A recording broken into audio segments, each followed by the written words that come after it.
Hello everyone. In this video, I am discussing the chapter question answer of chapter 1 history. History के मैंने आपको जब revision करवा रही थी तो उसके बीच बीच में से छोटे छोटे क्वेश्चन करवा रखे थे.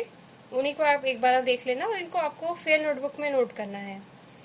फर्स्ट क्वेश्चन था why do we study the history. Answer is to understand present. Second is where did the people live first. The answer is bank of the rivers. Third question is name the river valleys where the people settled first. The answer is the Indus, the Ganga and the Narmada. Fourth question is what we call these people who gather their food. Answer is skull gatherer. Question number 5 is name the area where women and men first began to grow crops. The answer is Suleiman and Kethar hills. Sixth question is name the crops which they grow. So answer is wheat and barley. Question number 7 name the area where the agriculture developed first. So the answer is Garo hills and Vindhyas. Question number 8 from where does the word India come from. The answer is Indus river.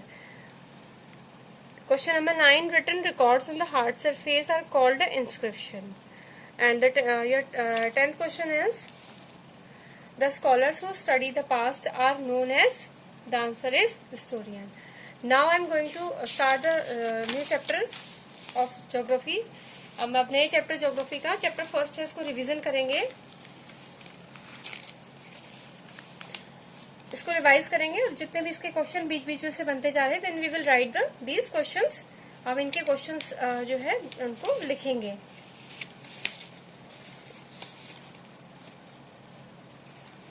The earth in the solar system. ये थोड़ा सा आपको पुरानी book है, इसे visible थोड़ा light आपको show कर दिख रहा होगा. How wonderful it is to watch the sky after sunset. Sunset के बाद, जब सनसेट मीन जब सूर्य अस्त हो जाता है उसके बाद अगर हम नाइट स्काई को देखते हैं तो उसको देखना एक अपने आप में एक वंडरफुल एक्सपीरियंस होता है. One would first notice one or two bright dots shining in the sky. अगर हम स्टार्टिंग में उसको देखते हैं तो हमें केवल दो छोटे छोटे डॉट हमें दिखाई देते हैं. But soon you would see the number of increasing you cannot count them anymore. लेकिन धीरे धीरे हम देखते हैं तो बहुत सारे जो नंबर होता है डॉट्स का वो इतना इंक्रीज हो जाता है कि so that we can not count them. हम उनको काउंट नहीं कर पाते. मीन्स जो आसमान है, नाइट स्काई है, वो क्या हो जाता है उसमें बहुत सारे हमें जो स्टार्स होते हैं वो दिखाई देते हैं. The whole sky is filled with tiny shining object. जो पूरा स्काई है, आसमान है, छोटे छोटे जो चमकदार ऑब्जेक्ट है उनसे बिल्कुल भर जाता है. सम आर ब्राइट, कुछ तो ब्राइट होते हैं. अदर्स डिम, कुछ तो बहुत ज्यादा हमें चमकते हुए दिखाई देते हैं, कुछ हमें डिम दिखाई देते हैं. It seems as if the sky studded with diamond. कैसे प्रतीत होता है कि किसी ने जो स्काई है, स्काई में क्या कर दिए हो, जो डायमंड होते हैं उनको जड़ दिया हो. स्टर्ड करना मतलब क्या होता है, जड़ देना, उनको डायमंड चिपका दिए हो. तो they all appear to be twinkle. और वो सारे हमें कैसे दिखाई देते हैं, जो स्टार्स होते हैं हमें कुछ कुछ उसमें से ट्विंकल करते हुए दिखाई देते हैं. But if you look at them carefully, लेकिन अगर तुम उनको ध्यान से देखोगे, you will notice that some of them do not twinkle. तो उसमें से जो कुछ स्टार होते हैं वो ट्विंकल नहीं करते हैं एज अदर दो. कुछ तो तारे जो होते हैं वो टिमटिमाते हैं, कुछ ऐसा नहीं करते हैं. They simply glow without any flicker. वो केवल चमकते हैं बिना किसी फ्लिकर के. Just as the moon shine. कैसे चमकते हैं, जैसे कि मून चमकता है, जैसे कि चंद्रमा हमारा चमकता है, वो केवल वैसे ही चमकते हैं. वो फ्लिकर नहीं करते हैं, ट्विंकल नहीं, टिमटिमाते नहीं है वो. क्लियर. ये अगर नाइट स्काई को आप क्लियरली देखोगे तो वो दिखाई देगा. अगर आप इसको किसी हिल स्टेशन में जाके देखोगे, अगर आप गए हो कभी और वहाँ पे अगर नाइट स्काई को देखोगे तो वहाँ पे जो नाइट स्काई होता है बहुत ज्यादा क्लियर दिखाई देता है. Then you can watch all the stars, मतलब क्लियरली आपको दिखाई देते हैं. नाइट स्काई बहुत ज्यादा ब्यूटीफुल दिखाई देता है. So alone with these bright object, ये जो ब्राइट ऑब्जेक्ट होते हैं इसके साथ you may also see the moon on the most of the days. अक्सर हमें क्या दिखाई देता है, मून भी आसमान में दिखाई देता है। It may however appear at different time means, और जो मून है वो हमें अलग अलग समय में दिखाई देता है। In different shapes and at different position, अलग अलग शेप में दिखाई देता है और अलग अलग पोजीशन में दिखाई देता है। You can see the full moon only once in about a month's time. मतलब क्या है, जो आप फुल मून है उसको कह रहे हैं कि उसको क्या कर सकते हो, महीने में आप एक बार उसको देख सकते हैं। जब जो फुल मून है वो एक महीने में एक बार दिखाई देता है और उसे क्या कहा जाता है, it is full moon night और पूर्णिमा।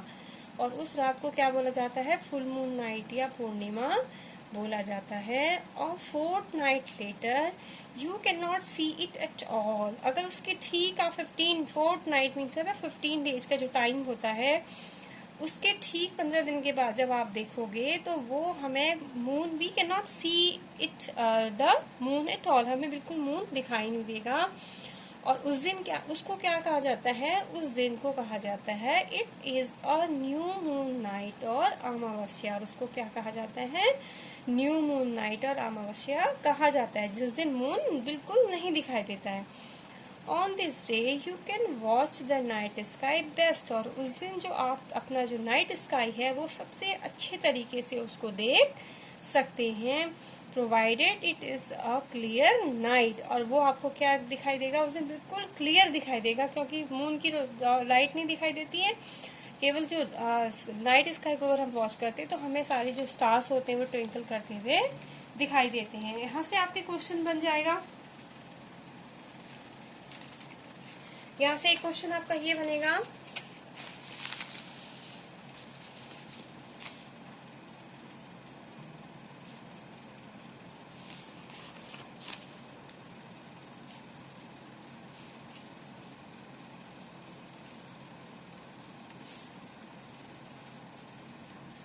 When can we see the full moon. Full moon हमें कब दिखाई देगा, तो क्वेश्चन आंसर हो जाएगा इसका ऑन पूर्णिमा।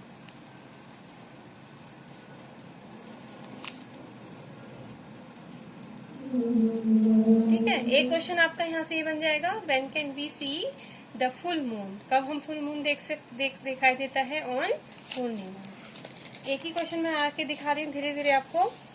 फिर आगे है, do you wonder why can't we see the moon and all those bright tiny object during the day time. क्यों हमें ये दिन के समय नहीं दिखाई देते, it is because that very bright light of the sun does not allow us to see all these bright objects of the night sky। ऐसा नहीं है कि ये हमें दिन के समय स्काई में नहीं होते, ऐसा पॉसिबल नहीं है, लेकिन ये ऑब्जेक्ट जो है हमें we can't see them during the day time, because ये जो सन की लाइट होती है वो इतनी ज्यादा होती है, so that we can't see these bright object. हम इसलिए दिन के समय इन ब्राइट ऑब्जेक्ट को आकाश में नहीं देख सकते हैं। The sun, the moon and all those object shining in the night sky are called celestial bodies. जितनी भी जो ऑब्जेक्ट है, सन है, मून है, जो भी ऑब्जेक्ट हैं which we can see in the at the night sky, they are called celestial bodies. इनको क्या कहा जाता है, सेलेस्टियल बॉडीज कहा जाता है। यहाँ से भी एक क्वेश्चन बना लेंगे हम। एक क्वेश्चन क्या बनेगा,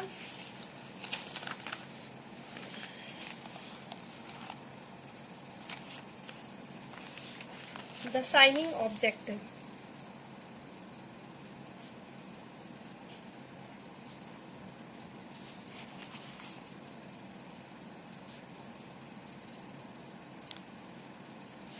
The shining objects in the night sky in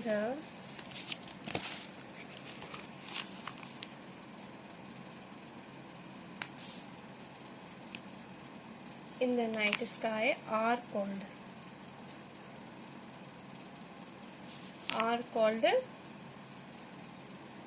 यह आ जाएगा डैश, आंसर आ जाएगा क्या, celestial bodies.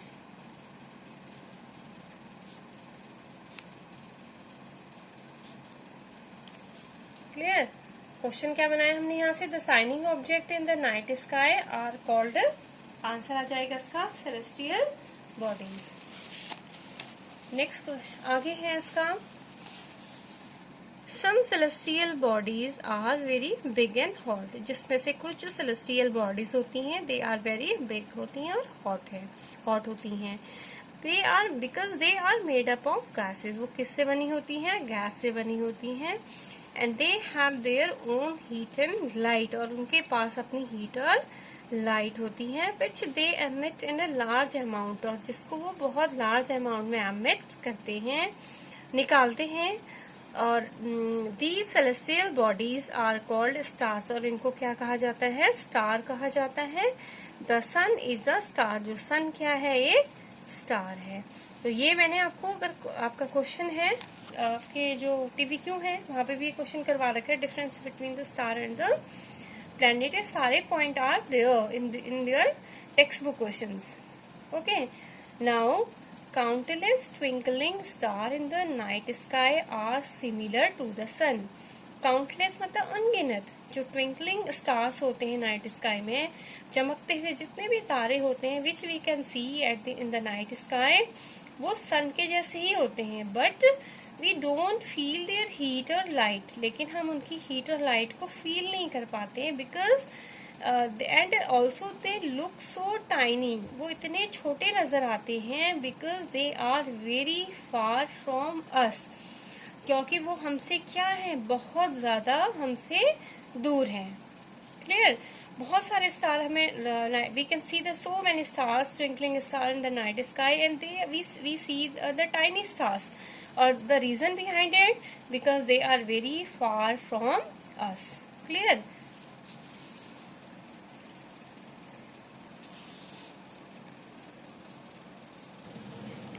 You must have noticed that all objects look smaller when seen from the distance. ये हमने ध्यान दिया होगा, अगर हम किसी भी नेचुरली भी हम किसी ऑब्जेक्ट को अगर दूर से देखते हैं तो हमें कैसा दिखाई देता है, छोटा दिखाई देता है। जैसे हम उसके पास जाएंगे तो उसका साइज हमें, मतलब वो हमें बड़ा दिखाई देगा। ये अगर हम डे टू डे लाइफ में भी इसको एक्सपीरियंस कर सकते हैं। तो how small an aeroplane looks when it is flying in a great height. Example दे रखा है, अगर एरोप्लेन बहुत ऊंचाई में अगर एक एरोप्लेन फ्लाई कर रहा है, if we saw it from the earth, that it, हम सरफेस से देखते हैं तो बहुत हमें छोटा दिखाई देता है। तो so while watching the night sky you may notice various pattern formed by different group of stars. अगर हम नाइट स्काई को देखते हैं तो हमें क्या दिखाई देगा, आकाश में हम क्या नोटिस करते हैं कि जो ग्रुप ऑफ स्टार्स है उनके अलग अलग पैटर्न हमें दिखाई देते हैं, वेरियस पैटर्न्स हमें दिखाई देते हैं, और दीज आर कॉल्ड कॉन्स्टलेशन, और इन्हें क्या कहा जाता है, कॉन्स्टलेशन कहा जाता है। एग्जाम्पल है अर्सा मेजर और Big Bear is one of such constellation. Ursa Major और बिग बेयर क्या है, एक ऐसे ही कॉन्स्टलेशन का नाम है। One of the most easily recognizable constellation is the Small Bear और सप्तऋषि। ध्यान देना, इसे क्या है, एक ऐसा इजीली रिकॉग्नाइजेबल मतलब जिसको पहचाना जा सकता है, एक ऐसा कंसलेशन है जिसको इजीली हम आइडेंटिफाई कर सकते हैं, उसका नाम है सप्तऋषि और ग्रुप ऑफ 7 स्टार, या क्या कहते हैं उसको, ये है, और it is a group of 7 star. वो क्या है, 7 स्टार का एक ग्रुप है, that forms a part of the large Ursa Major, जो कि अर्सा मेजर का एक हिस्सा है, अर्सा मेजर कॉन्स्टेलेशन का हिस्सा है। Ask someone elder in your family और neighbourhood to show you more stars, planet and constellation in the sky. अगर आप नाइट स्काई को ऑब्जर्व करोगे तो ये जो इजीली आप सप्तऋषि जो कॉन्स्टेलेशन है इसको आप इजीली रिकॉग्नाइज कर सकते हो। क्लियर, यहाँ से भी एक क्वेश्चन बना सकते हैं हम। Question is various pattern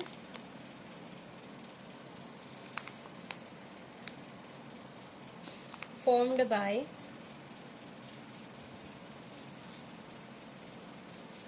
group of stars, group S. Groups of stars known as answer is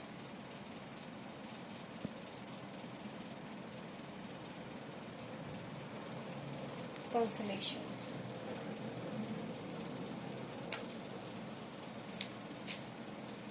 clear? तो क्वेश्चन क्या बनाया? Various pattern formed by group of stars known as constellation. Now in ancient time people used to determine direction during the night with the help of star.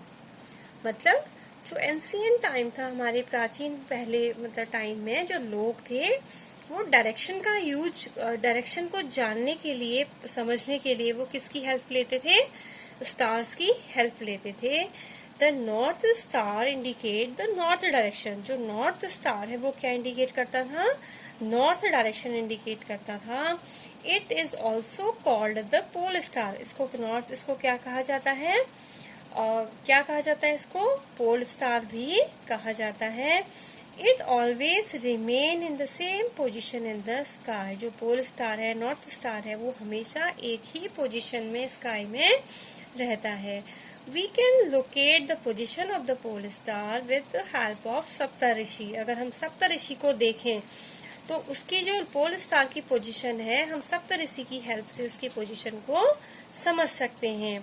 Look at figure 1.1. You will notice that if an imaginary line is drawn joining the pointer star and extended further, it will point to the pole star. अगर हम क्या है अपने जो ये है सप्तऋषि के जो पॉइंटेड स्टार है, अगर इसमें विजिबल नहीं है डायग्राम में, थोड़ा सा ये पॉइंटेड स्टार है, अगर यहाँ से हम इसको देखें तो हमें इसके ठीक सामने हमें क्या, कौन सा स्टार नजर आएगा? पोल स्टार नजर आएगा. अगर हम एक इमेजिनरी लाइन यहाँ से ड्रॉ करें, ठीक है, इमेजिनरी मतलब काल्पनिक, ये लाइन कोई है नहीं एक्चुअल में, ये एक इमेजिनरी लाइन को ड्रॉ करें अपने माइंड में, तो हमें क्या नजर आएगा? सीधे पोल स्टार नजर आएगा. यह इसमें से भी एक क्वेश्चन आपका बन सकता है. ओके, एक क्वेश्चन तो ये भी है आपका कि क्वेश्चन क्या है? The group of 7 star known as. जो ऊपर मैंने आपको पैराग्राफ पढ़ाया था उसमें से क्वेश्चन बना लेंगे. द ग्रुप ऑफ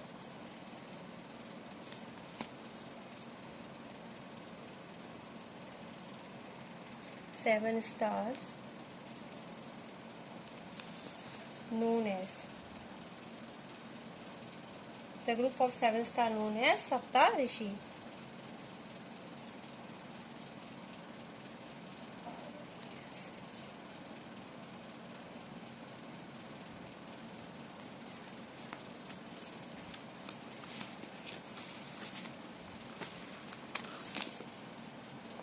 ये है, देखो यहाँ से क्वेश्चन हमने बनाया the group of 7 stars known as Saptarishi. ठीक है, नेक्स्ट क्वेश्चन हम बनाएंगे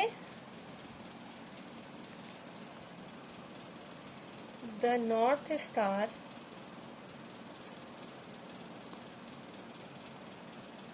indicate which direction.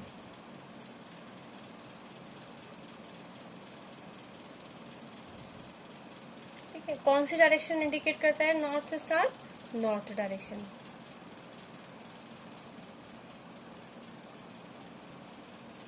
Clear?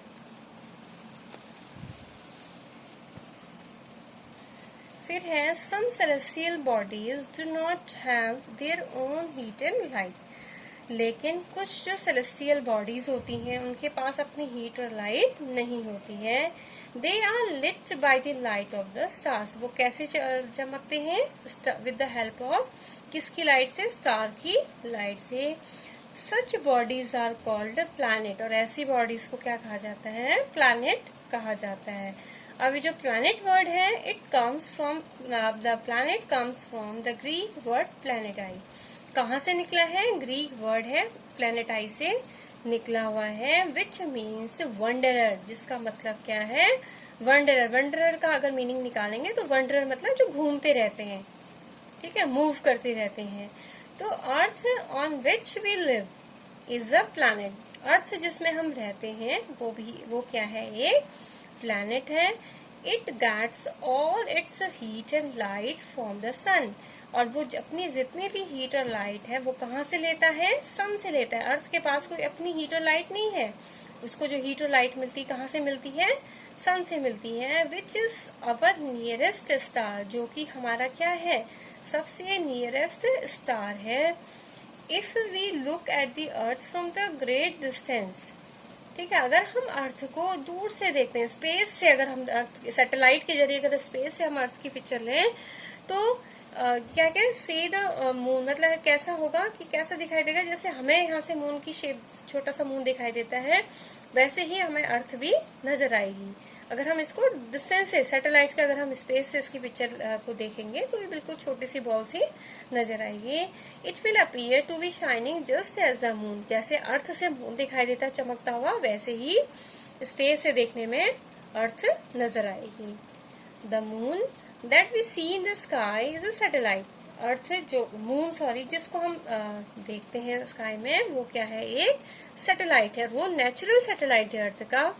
It is companion of our earth, वो क्या है, हमारा अर्थ का कंपेनियन है। कंपेनियन मतलब साथी है। Earth and moves around it, और वो अर्थ के चारों ओर मूव्स करता है। Like our earth there are 8 other planet that get heat and light from the sun. Earth के साथ साथ और भी हमारे प्लैनेट हैं। टोटल हमारे 8 प्लैनेट हैं, जिसकी जो क्या करते हैं, हीट और, जिनको सन से हीट और लाइट मिलती है। Some of them have their moons too, उसमें से किसी के अपने मून्स भी होते हैं। That's all for this video and we will continue the chapter in the next video. Next video में हम इसे कंटिन्यू करेंगे और ऐसे ही क्वेश्चन करेंगे। बस अभी इस वीडियो में यहीं तक।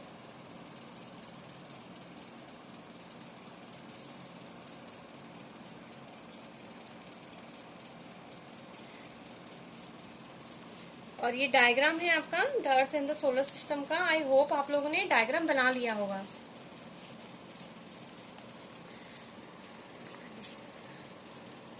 बुक की कंडीशन थोड़ा खराब हो रही है, बट आप इसको देख लेना। इसको अपने फेयर नोटबुक में आई होप आपने बना लिया होगा, और किसी ने नहीं बनाया है तो सो प्लीज इसको बना लेना।